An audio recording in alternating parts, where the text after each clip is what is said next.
काफ़ी दिनों के बाद ये ऑनलाइन क्लास शुरू हुआ है। कोशिका हम कक्षा 11 में पहले ही बता चुके हैं। अब एक एक पार्ट बताएंगे। जो मुख्य अंग हैं जिसे हम कोशिकांग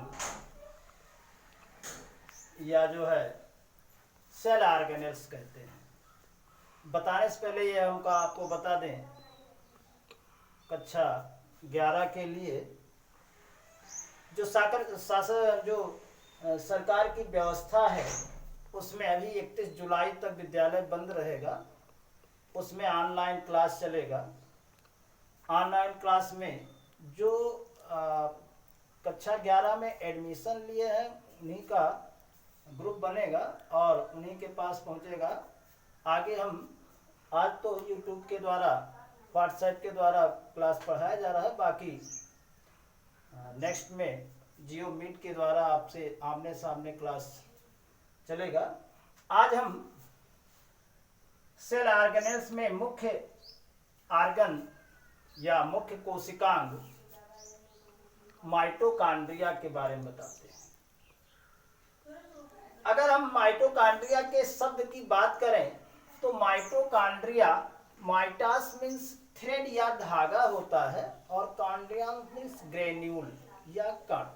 यानी कि कोशिका में चाहे जंतु कोशिका हो या वनस्पति कोशिका हो, प्रोकैरियोटिक कोशिका में नहीं पाए जाते हैं। अर्थात ये माइटोकॉन्ड्रिया सभी यूकैरियोटिक कोशिका में पाए जाते हैं।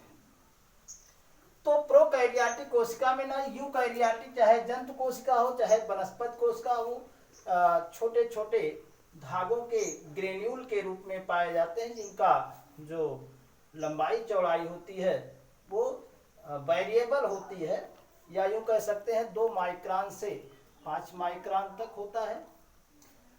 ये गोल भी हो सकते हैं और ग्रेन्यूल इस आकार में भी हो सकते हैं। अगर हम इसकी बात करें तो माइटोकॉन्ड्रिया में 2 झिल्ली पाई जाती है, एक तो बाहरी झिल्ली और दूसरी आंतरिक झिल्ली। बाहरी झिल्ली काफी चिकनी होती है जिसे हम आउटर मेम्ब्रेन कहते हैं, आउटर मेम्ब्रेन। और आंतरिक झिल्ली अंदर ही अंदर इस आधार पे अंगुली के समान रचना में आपस में इस आधार में क्या करते हैं, मुड़े हुए होते हैं अंगुली के आकार में। तो इन मुड़े हुए भागों को हम क्रिस्टी कहते हैं। मुड़े हुए भागों को क्रिस्टी कहते हैं। बाकी इनमें जो अंदर पाया जाता है उसे हम मैट्रिक्स कहते हैं।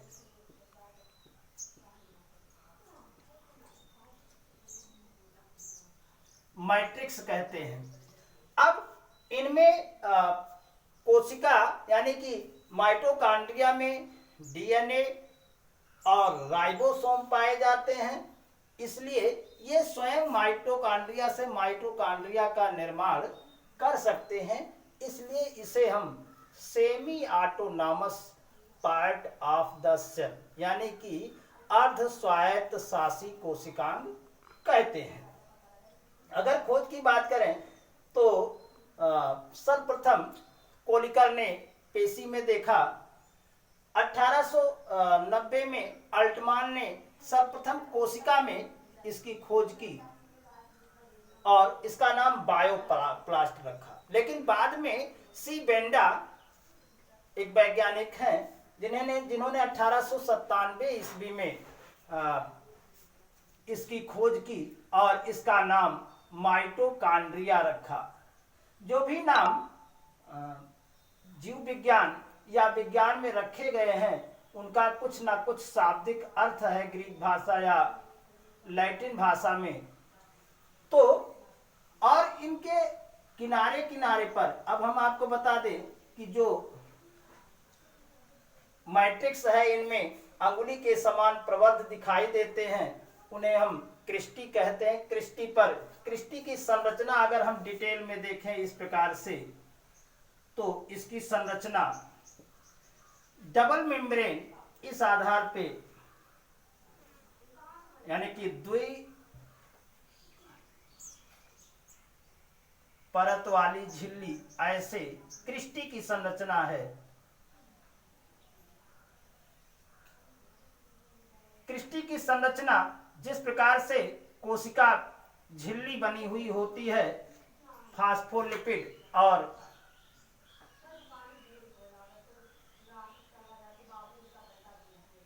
फास्फोलिपिड की, उस प्रकार से दोनों तरफ झिल्ली के, आंतरिक झिल्ली है, दोनों तरफ प्रोटीन के कण पाए जाते हैं, प्रोटीन मॉलिक्यूल पाए जाते हैं, और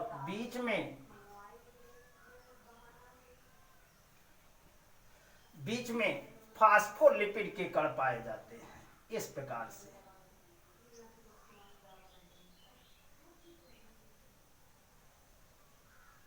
ये आंतरिक मेम्ब्रेन है, फास्फोलिपिड के कण पाए जाते हैं।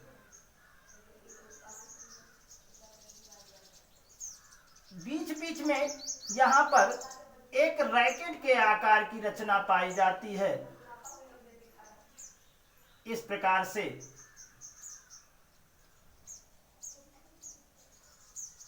जिसे हम F1 पार्टिकल या फॉरेन मोरान कण कहते हैं।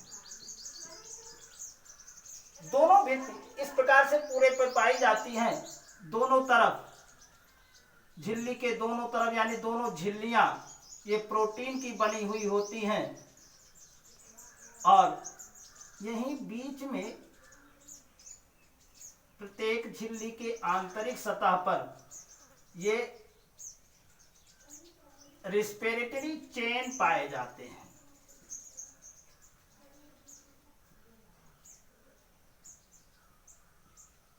अब हम इसका नामांकन कर देते हैं।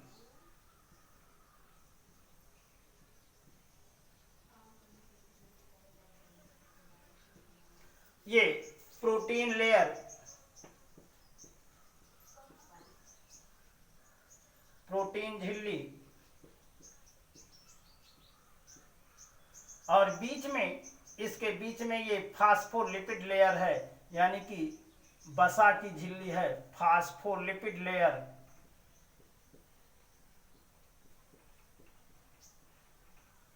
F1 पार्टिकल, और ये रेस्पिरेटरी चेन,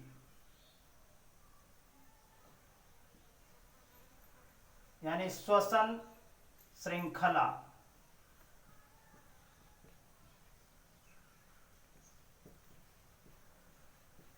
श्रृंखला पाई जाती है जो कि श्वसन के लिए उपयोगी होती है।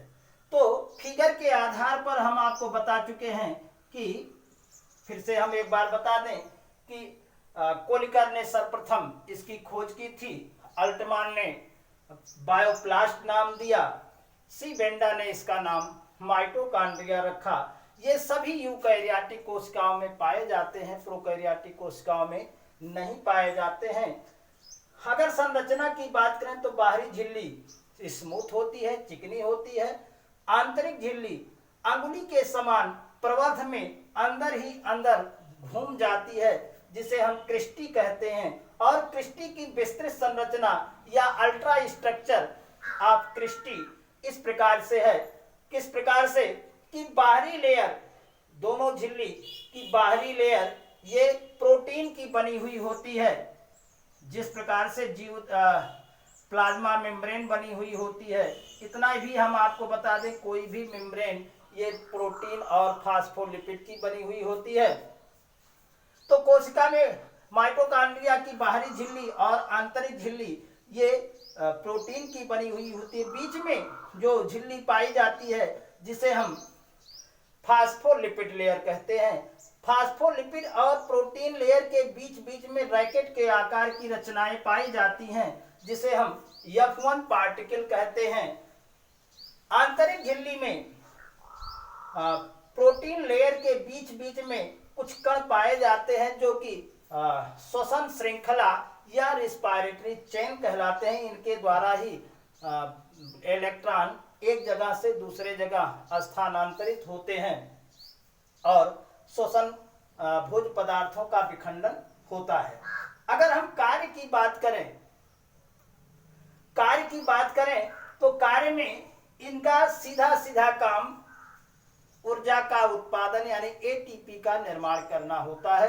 अर्थात ये भोजन को ऑक्सीजन की उपस्थिति में, चाहे भोजन कार्बोहाइड्रेट मान लिया है तो ऑक्सीजन की उपस्थिति में जो है कार्बन डाइऑक्साइड और एटीपी के रूप में उसको तोड़ देते हैं। इसी प्रक्रिया को हम श्वसन नाम देते हैं। अर्थात माइटोकॉन्ड्रिया थर्मोजेनेसिस यानी ऊष्मा उत्पादन का कार्य करता है, या यूं कह सकते हैं कि कोशिका में माइटोकॉन्ड्रिया एक पावर हाउस या ऊर्जा घर का काम करता है।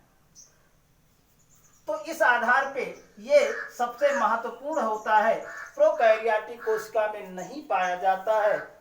यूकैरियोटिक कोशिका में ये चाहे जंतु कोशिका हो और चाहे वनस्पति कोशिका हो, इसमें ये ऊर्जा घर का काम करता है। क्रिस्टी की संरचना कक्षा 11 में क्रिस्टी की संरचना सबसे मुख्य है। माइटोकॉन्ड्रिया तो जो है 9th में इसकी संरचना इस आधार पे थोड़ा सा कम डेवलप में, और लेकिन 11 में माइटोकॉन्ड्रिया में क्रिस्टी की संरचना सबसे मुख्य है। सर्वप्रथम माइटोकॉन्ड्रिया का वर्णन किया जाएगा, उसके बाद हम एक लेयर क्रिस्टी का लेंगे और माइटोकॉन्ड्रिया के कार्य में। तो सीधी सीधी बात यह है कि माइटोकॉन्ड्रिया ऑक्सीजन की उपस्थिति में भोज्य पदार्थों के विखंडन के फलस्वरूप उस कार्बन डाइऑक्साइड, जल और एटीपी के रूप में ऊर्जा उत्पादन या ऊष्मा उत्पादन का कार्य करती है, जिससे कि जीवन प्रक्रिया चलती रहती है। और इसका काम थर्मोजेनेसिस का है, और कुल मिलाकर के इसे हम power house of the cell या ऊर्जा कोशिका के ऊर्जा का घर कहते हैं। धन्यवाद।